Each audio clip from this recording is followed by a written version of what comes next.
할렐루야. 이 시간 읽은 본문의 말씀을 가지고 디모데전서 세 번째 시간입니다. 부르심에 감사하는 이유, 부르심에 감사하는 이유라는 제목으로 하나님 말씀 증거하겠습니다. 지난 주일에 우리는 사도 바울이 그의 영적 아들이었던 디모데에게 에베소 교회에 그를 보낸 이유에 대해서 함께 살펴보았습니다. 에베소 교회는 정말이지 사도 바울의 땀과 눈물이 가장 많이 서려 있는 교회였습니다. 이제 그 소중한 교회를 젊은 목회자였던 디모데가 맡아서 섬기게 되었습니다. 그런데 안타깝게도 그 소중한 교회 안에 다른 교훈을 전하는 거짓 교사들이 들어와서 이 공동체가 깊은 영적인 몸살을 앓고 있었던 것입니다. 디모데는 이제 이 에베소 교회를 다시 생명의 말씀으로 회복시키는 사명을 감당해야만 했습니다. 그러기 위해서는 그는 영적인 전쟁을 치러야만 했죠. 그래서 사도 바울은 오늘 본문 18절에서 디모데에게 선한 싸움을 싸우라고 분명히 이야기하고 있습니다. 선한 싸움을 싸워야 한다. 그리고 오늘 본문 19절에서는 이를 위해서 믿음과 착한 양심을 굳게 가져야 한다라고 강조하고 있습니다. 오늘날에 이 디모데처럼 진리의 말씀으로 교회를 지켜내고 주님의 몸된 교회를 세워 나가야 할 사람이 누구입니까? 그것은 바로 하나님께 부르심을 받은 모든 성도들입니다. 구약 시대에는 특별히 제사장이라고 하는 직분이 있어서 이 직분을 가진 사람만이 성전을 섬겼습니다. 그러나 신약 시대에는 구원받은 우리 모두가 왕 같은 제사장들로서 부르심을 받았습니다. 그래서 주님의 몸된 건강한 교회는 한 사람이 10걸음을 내달리지 않습니다. 10사람이 함께 한 걸음을 걸어갑니다. 목사, 장로, 집사, 권사 같은 특정 직분자들 뿐만이 아니라 모든 성도들이 그리스도의 몸이 되어서 한 마음으로 교회를 섬겨 나가게 되는 것입니다. 하나님은요, 우리 모든 성도님들을 부르셨습니다. 그리고 하나님께서는 우리 모든 성도님들을 각자의 자리로 보내셨습니다. 그런데 하나님의 부르심 그리고 하나님의 보내심은 교회를 섬기는 일에만 그치지 않습니다. 여러분 기억하십시오. 내가 살아가고 있는 그곳이 바로 하나님의 부르심의 자리입니다. 우리 한번 같이 읽어보도록 하겠습니다. 시작. 내가 살아가는 그곳이 부르심의 자리입니다. 우리는 일터에서는 직업으로, 가정에서는 부모나 자녀로 부르심을 받아 섬기는 사람들이 분명합니다. 그런데 여러분, 이 부르심의 자리를 감당하고 지켜내는 것이 어디 만만합니까? 때로는 이 자리가 너무나도 무겁습니다. 때로는 부담스럽습니다. 그래서 우리가 인간적으로는요, 다 내려놓고 도망치고 싶을 때가 한두 번이 아닙니다. 바울이 디모데에게 당부를 했던 것처럼 양심과 믿음을 걸고 이 선한 싸움을 끊임없이 싸워야만 지켜낼 수 있는 사명의 자리이기 때문입니다. 그럼에도 불구하고 사도 바울은 오늘 본문 12절에서 너무나 감격스러운 소리로 외치게 됩니다. 나를 능하게 하신 그리스도 예수 우리 주께 내가 감사함은, 하나님의 부르심을 부담스럽게 여기는 것이 아니라 오히려 감사하다라고 선포하고 외치고 있는 것입니다. 그런데 여러분 한번 생각을 해보십시오. 지금 사도 바울은 처음 직분을 받은 가슴 뜨거운 풋내기 사역자가 아닙니다. 이미 사도라고 하는 직분을 받고 수십 년의 시간 동안에 산전수전 다 겪은 노장 사역자였습니다. 사역의 쓴맛을, 목회의 아픔을 누구보다도 잘 아는 사람이었습니다. 그런데 바울은 이 모진 세월들을 다 통과한 뒤에 어떻게 감사하다라고 고백을 할 수 있을까요? 사랑하는 여러분, 저와 여러분들도 그랬으면 좋겠습니다. 바울처럼 우리들의 가정에서, 우리들의 일터에서, 교회에서 사명을 감당하면서 감사하다라고 고백할 수 있다면 얼마나 행복하겠습니까? 오늘 우리가 읽은 본문의 말씀은 사도 바울이 이 부르심에 감사할 수 있었던 이유가 무엇인지를 가르쳐주고 있습니다. 이 말씀을 우리가 함께 살펴보며 우리 모두가 부르심의 자리에서 감사함으로 살아갈 수 있기를 소망합니다. 첫째로 사도 바울이 부르심에 감사하는 이유는요, 자격 없는 나를 부르셨기 때문입니다. 우리 한번 같이 읽겠습니다. 시작. 자격 없는 나를 부르셨기 때문입니다. 사도 바울은 애초에 자기 자신이 하나님의 부르심을 받을 만한 자격이 없는 사람이라고 하는 사실을 깨닫고 있었습니다. 여러분, 인류의 역사가 예수님의 탄생을 기점으로 해서 BC와 AD로 나뉘어지는 것처럼 우리 그리스도인들의 인생은요, 예수님을 만나기 전과 예수님을 만난 후로 철저하게 나뉘게 됩니다. 사도 바울도 그랬습니다. 오늘 본문에서 바울은 자신이 예수님을 만나기 전에 어떤 사람이었는지를 낱낱이 밝히고 있습니다. 우리 13절 말씀을 한번 같이 읽도록 하겠습니다. 시작. 내가 전에는 비방자요 박해자요 폭행자였으나 도리어 긍휼을 입은 것은 내가 믿지 아니할 때에 알지 못하고 행하였음이라. 그가 예수 믿는 그리스도인들을 미워하는 것은요, 단순히 속으로 미워하고 뒷담화를 하는 그런 수준이 아닙니다. 살기가 가득해서 예수 믿는 사람들을 결박해서 감옥으로 집어넣었습니다. 이 스데반 집사가 돌에 맞아 죽을 때에 가장 앞장섰던 사람이 바로 사도 바울이었습니다. 그는 그가 하는 행동이 하나님을 대적하고 있다는 사실조차 알지 못했던 무지한 사람이었습니다. 사랑하는 여러분, 우리 13절 말씀을 우리가 마음속에 새기며 우리의 과거를 한번 되돌아봅니다. 우리의 과거는 어떠했습니까? 우리가 지금까지 살아왔던 지나왔던 모든 시간들을 현미경처럼 샅샅이 살펴본다면 과연 우리는 하나님 앞에서 당당할 수 있을까요? 세상적인 기준에서는요, 성인군자도 있고 흉악범도 있습니다. 그러나 우리가 하나님 앞에서는 누구나 똑같은 죄인입니다. 단지 사람에게 들킨 죄인이 있고 들키지 않은 죄인이 있을 뿐입니다.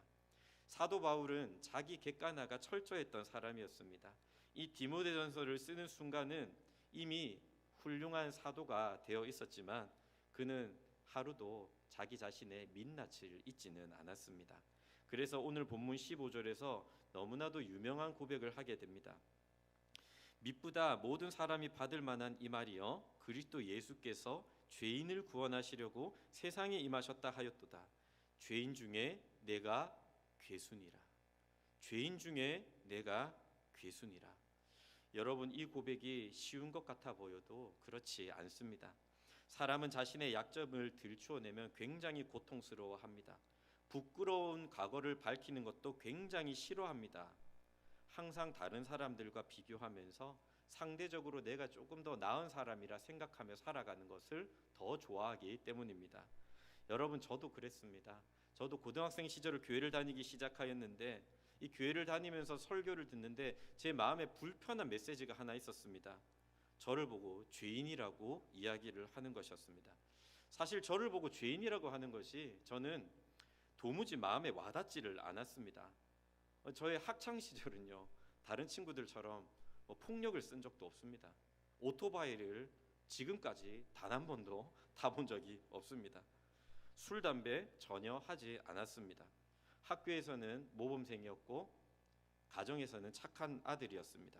그렇게 저는 스스로를 자부하며 살았기 때문에 저를 보고 죄인이라고 하는 그 메시지를 들으면서 내가 무슨 죄를 지었다고 나를 보고 자꾸 죄인이라고 하는가? 나 착한 사람이에요. 나 모범생이에요 라고 하면서 스스로 반문을 하기도 했습니다. 그런데요, 깊은 기도의 자리로 나가보니까, 그리고 성령님께서 제 마음 가운데 충만하게 역사하시니까 제가 철저하게 죄인이었다는 사실을 고백할 수밖에 없었습니다. 여러분, 사람이요, 사람 앞에 설 때는 얼마든지 당당할 수 있습니다. 상대적으로 비유하기 때문이죠. 내가 당신보다는 조금 착한 사람이에요. 내가 당신보다는 더 헌신적이고 봉사를 많이 한 사람이에요 라고 비교하면서 스스로를 위로하게 됩니다. 그러나 우리가 거룩하신 하나님 앞에 서면 어떻습니까? 우리가 얼마나 추악한 죄인인지를 깨닫게 되는 것입니다. 사도 바울은 오호라 나는 곤고한 사람이로다. 이 사망의 몸에서 누가 나를 건져낼 것인가 라고 탄식했습니다. 이사야 선지자는요, 화로다 나여 망하게 되었도다. 나는 입술이 부정한 사람이다 라며 절규했습니다. 베드로는 주여 나를 떠나소서 저는 죄인입니다 라면서 두려워 떨었습니다. 사랑하는 여러분, 기억하십시오. 우리의 죄의 문제는요, 다른 사람들과 비교하는 상대평가의 문제가 아닙니다. 하나님 앞에서의 절대평가입니다. 그래서 사도 바울은 자기 자신을 죄인 중에 괴수라고 고백했습니다. 여러분, 괴수라는 말은 무슨 말입니까? 우리가 이 단어의 어감 자체만 보면은 뭐 괴물 같은 사람이다 이렇게 생각할 수 있는데 그런 뜻은 아닙니다. 괴수라는 말은 헬라어로 프로토스라고 하는데 가장 우두머리에 서 있는 사람, 가장 선두주자라는 뜻입니다. 그러니까 이 조그만 유혹이 찾아와도 가장 먼저 넘어질 사람이 바로 나 자신이라는 말입니다. 죄를 지을 기회만 있다면 가장 빠르게 움직일 사람이 바로 나다. 겉보기에는 내가 거룩한 사도처럼 보이지만 목사이고 장로이고 집사이고 권사이지만 나의 내면은 너무나도 철저하게 이기적인 존재다라고 하는 사도 바울의 고백인 것입니다. 그래서 내가 누구보다 더 나은 사람이라는 생각 자체를 할 수가 없습니다. 그래서 누구보다도 예수님의 십자가의 은혜가 절대적으로 필요한 사람이 바로 나다라고 사도 바울은 내가 바로 그 죄인 중에 괴수라고 고백하고 있는 것입니다. 사랑하는 여러분, 우리는 언제 우리들의 마음속에 진심으로 감사가 터져 나오게 됩니까? 우리가 무언가를 받을 자격이 없다라는 사실을 뼈저리게 깨달을 때입니다. 내가 가만히 살펴보니까 구원받을 자격이 전혀 없고 내가 직분을 받았지만 이 직분을 감당할 조건이 전혀 안 되며 내가 자녀들을 양육하고 키우고 있지만 이 자녀를 책임질 능력이 전혀 없다라는 사실을 아는 사람만이 진정으로 오늘 하루를 살아가면서 평생의 일생 동안에 하나님 앞에 진심으로 감사할 수 있는 것입니다. 여러분 기억하십시오. 내가 자격 없는 사람이라는 사실을 기억할 때 하나님의 은혜가 흐르는 것입니다. 이 사실을 망각하고 아니다, 나는 자격이 있다, 내가 이 정도 대접은 받아야 될 사람이라고 생각하는 순간에 여러분, 우리들의 마음에는 감사 대신에 불평의 잡초가 자라나기 시작하는 것입니다. 화봉의 가족 여러분, 우리가 이 말씀 앞에서 겸손하게 하나님, 저는 자격 없는 사람입니다. 그래서 하나님의 도우심이 필요합니다. 하나님의 은혜가 필요합니다라고 진솔하게 고백하는 저와 여러분들이 되시기를 소망합니다. 두 번째로 바울이 부르심에 감사했던 이유는요, 오래 참아 주셨기 때문입니다. 한번 같이 읽겠습니다. 시작. 오래 참아 주셨기 때문입니다. 바울이 이처럼 죄인 중에 괴수요, 자격이 없는 사람이었음에도 불구하고 하나님께 버림받지 않고 영광스러운 사도로 쓰임받을 수 있었던 이유는 이렇게 부족한 사람인 바울에게 하나님의 은혜가 넘치도록 임했기 때문입니다. 우리 14절 말씀을 한번 같이 읽도록 하겠습니다. 시작. 우리 주의 은혜가 그리스도 예수 안에 있는 믿음과 사랑과 함께 넘치도록 풍성하였도다. 그가 모자란 만큼, 그가 자격이 없는 만큼, 그가 부족한 만큼 하나님의 은혜는 더 크게 차고 넘쳤다라는 것입니다. 이 은혜가 이 순간에 저와 여러분들과 함께하기를 주의 이름으로 축원합니다. 바울은 예수님을 만나고 단번에 탁월한 사도로 바뀐 것이 아닙니다. 그에게도 인간적인 시행착오가 여러분 얼마나 많았는지 모릅니다. 마가 요한을 선교 여행에 데려가는 문제를 두고 평생의 은인이자 동역자였던 바나바와 심히 다투고 갈라서는 혈기를 부리기도 했습니다. 성경에 다 기록되지 않은 수많은 갈등들과 이 모난 부분들이 왜 없었겠습니까? 그런데 우리 예수님은 사도 바울을 어떻게 다루십니까? 16절 말씀을 보십시오. 그러나 내가 긍휼을 입은 까닭은 예수 그리스도께서 내게 먼저 일체 오래 참으심을 보이사 후에 주를 믿어 영생 얻는 자들에게 본이 되게 하려 하심이라. 예수님은 사도 바울을 끝까지 기다려 주셨습니다. 주님은 그의 잔인한 과거를 너무나도 잘 알고 계셨습니다. 하지만 그가 돌아올 때까지 기다리셨습니다. 사도가 된 이후에도 혈기를 부리고 시행착오가 있었지만 끝까지 인내해 주셨습니다. 제가 다녔던 모교의 한 권사님에게는 탈선을 심하게 하던 딸이 한 명 있었습니다. 중학교를 다니던 여학생이었는데 이 탈선의 정도가 제가 여기서 표현할 수 없을 만큼 너무나도 심각해서 동네 사람들이 이 아이를 보면서 걱정할 정도였습니다. 이 어머니의 한 가지 소원은요, 이 딸아이가 그냥 교회만 잘 다녔으면 좋겠다라는 것뿐이었습니다. 하지만 딸은 용돈이 떨어질 때만 가끔씩 교회에 다녀가곤 했습니다. 교회 와서도 가만히 있지 않고 사고를 끊임없이 쳤습니다. 누구도 이 딸아이가 변화될 것이라고 기대한 사람은 없었습니다. 하루는 교회에서 부흥회를 진행했습니다. 제가 다녔던 모교에서는 부흥회를 진행할 때 굉장히 단순합니다. 준비 찬양 딱 한 곡입니다.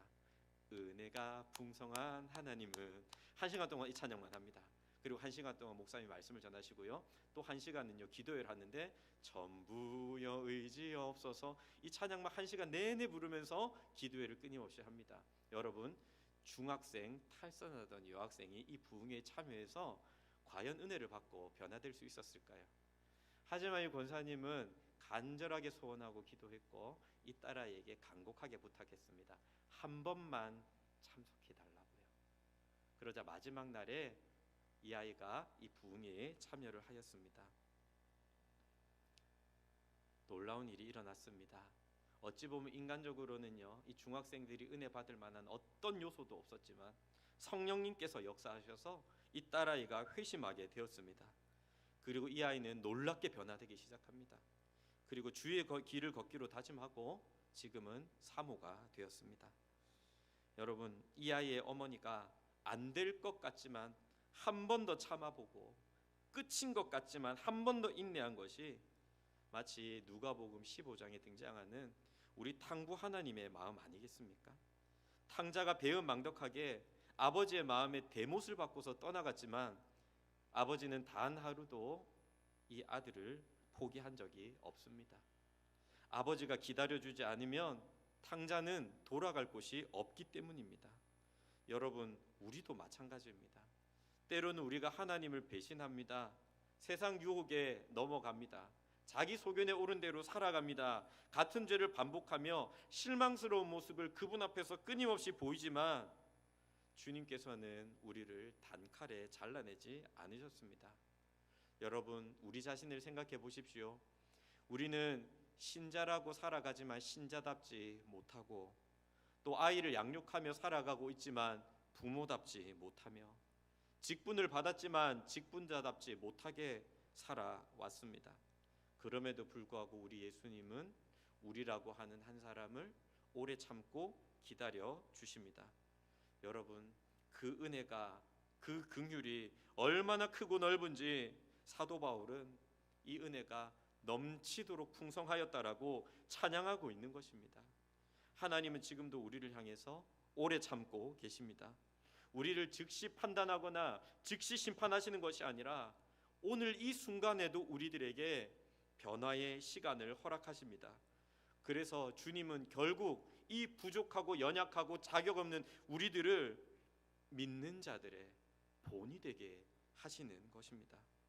사랑하는 여러분, 하나님의 은혜가 얼마나 놀랍습니까? 하나님의 긍휼이 얼마나 감사합니까? 이 하나님을 생각하면, 그 하나님의 우리를 향한 선대하심을 생각하면 내 잔이 넘치나이다 라는 고백을 아니 할 수가 없습니다. 넘치는 은혜, 너무나도 나를 오래 참아주시고 기다려주신 우리 하나님 앞에 진심의 감사를 올려드리는 우리 화봉의 가족들이 되시기를 바랍니다. 마지막 세 번째로 사도 바울이 부르심에 감사할 수 있었던 이유는요, 부족한 나를 충성되이 여겨주셨기 때문입니다. 한번 같이 읽겠습니다. 시작. 부족한 나를 충성되이 여겨주셨기 때문입니다. 하나님께서는 자격 없는 바울에게 넘치는 은혜만 베풀어 주셨을 뿐만이 아니라 영광스러운 직분을 맡겨 주셨습니다. 우리 오늘 본문의 요절인 12절 말씀을 한 번 더 같이 읽도록 하겠습니다. 시작. 나를 능하게 하신 그리스도 예수 우리 주께 내가 감사함은 나를 충성되이 여겨 내게 직분을 맡기심이니. 여기서 우리가 주목해야 할 표현이 하나 있습니다. 바로 나를 충성되이 여겨라는 표현입니다. 여러분, 사도 바울은요 원래부터 충성스러운 사람이 아니었습니다. 그가 충성스러워서 하나님께서 직분을 맡기신 것이 아닙니다. 우리가 조금 전에 살펴보았거니와 그는 비방자요, 박해자요, 폭력자였습니다. 전혀 충성스럽지 못한 사람이었습니다.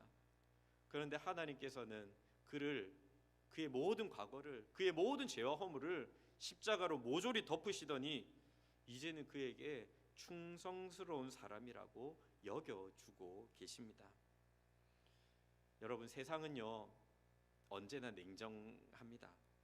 우리들의 과거의 이력을 보고요, 현재의 능력을 가지고 우리를 평가합니다.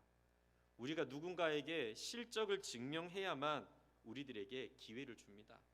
그리고 성과를 보여주어야만 우리에게 자리를 허락해 줍니다.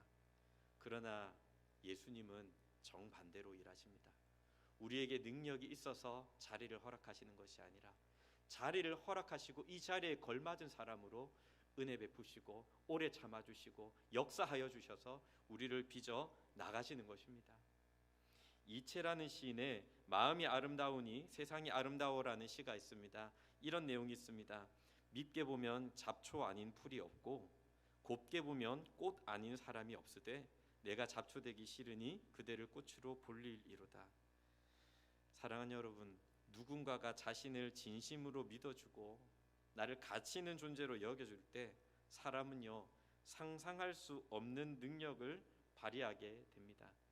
우리가 믿는 예수님은 우리를 잡초로 보시는 분이 아닙니다. 우리 모두를 꽃으로 바라보십니다. 난 정말 가치가 없는데 가치 없는 나를 가치 있게 여겨주십니다. 충성되지 못한 나를 충성되다 여겨주십니다. 이처럼 여겨주시는 사랑, 이 여겨주시는 사랑이 우리를 버티게 만들고 견디게 만드는 것이고 사도 바울의 인생을 송두리째 바꾸어 놓았던 것입니다. 저를 따라 한번 해보실까요? 여겨주시는 사랑.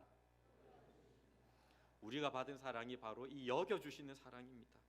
사도 바울은 이 여겨주시는 사랑 때문에 주님의 교회를 욕하던 비방자였던 그가 이제는 땅끝까지 예수님만 자랑하는 증인이 되었습니다. 성도들을 감옥에 집어넣던 박해자였던 그가 복음 전하기 위해서 스스로 감옥에 들어가게 됩니다. 주님의 몸된 교회를 말살하려고 했던 폭행자였던 그가 복음 때문에 오히려 폭행을 당하는 자리에 서게 됩니다. 고린도서 11장 23절부터 27절까지 말씀을 보면 이 사도 바울이 복음 때문에 얼마나 끔찍한 고난을 당했는지 그 목록이 일일이 나옵니다. 말도 안 되는 고생을 하고 수없이 죽을 고비를 넘겼습니다. 매질을 당하고 외로움과 고통 속에 겪었습니다. 그런데 사도 바울의 마음을 가장 무겁게 짓눌렀던 것은 그가 겪었던 이 육신의 고통이나 아니면 그가 경험했던 가난 이런 종류가 아니었습니다. 고린도서 11장 28절에서는 이렇게 고백합니다. 한번 같이 읽겠습니다. 시작. 이 외의 일은 고사하고 아직도 날마다 내 속에 눌리는 일이 있으니 곧 모든 교회를 위하여 염려하시는 것이라. 이 모진 고생을 하고도 어떻게 교회 걱정을 지금 하고 있는 것입니까? 사도라는 직분 때문에 이렇게 처절하게 미움을 받았음에도 불구하고 어떻게 불평하지 않고 오히려 감사하다라고 외칠 수 있는 것입니까? 내가 했던 고생보다도 나를 더 귀하게 여겨주시는, 나를 더 크게 사랑하시는 이 여겨주심의 사랑 때문이었습니다. 사랑하는 화봉의 가족 여러분, 하나님의 여겨주시는 사랑은 멀리 있는 것이 아닙니다. 여러분이 식당 봉사로 따뜻한 밥 한 끼를 섬기는 것도, 주님의 몸된 교회 청소하는 것도, 무더운 날씨에 주차 봉사하는 것도, 피곤한 몸을 이끌고 성도들을 환대하는 것도, 어르신들 위해 차량으로 봉사하는 것도, 아이를 가르치는 것도, 찬양으로 한 주 한 주 섬기는 것도, 그 어떤 것도 우리 주님께서는 가볍게 보시지 않습니다. 우리를 충성되게 여겨주시고 우리를 가치 있게 보고 계시는 것입니다. 여러분, 우리가 믿는 하나님은 어떤 분이십니까? 우리가 일만큼 일하면 일만큼 가치 있게 여겨주시는 분이 아닙니다. 우리가 일만큼 일해도 10만큼, 100만큼, 1000만큼 우리를 보배롭고 존귀하게 가치 있게 여겨주시는 분이 바로 우리 하나님이신 줄로 믿으시기 바랍니다. 여러분, 이제 말씀을 맺겠습니다. 하나님께서는 저와 여러분들을 부르셨습니다. 교회 안에서는 직분자로, 또 교회 밖에서는 직업으로, 그리고 가정에서 우리를 부르신 우리가 살아가고 있는 삶의 자리가 있습니다. 여러분, 그런데 우리들을 부르신 이 부르심의 자리가 좀 어떻습니까? 때로는 너무나도 무겁게 느껴집니다. 때로는 사람 때문에 상처를 깊이 받기도 합니다. 이 영적 전쟁이 너무나도 치열해서 도망치고 싶을 때도 있습니다. 그러나 이 부르심의 자리에 대해서 불평하고 원망하며 우리들의 소중한 인생을 낭비하지 않았으면 좋겠습니다.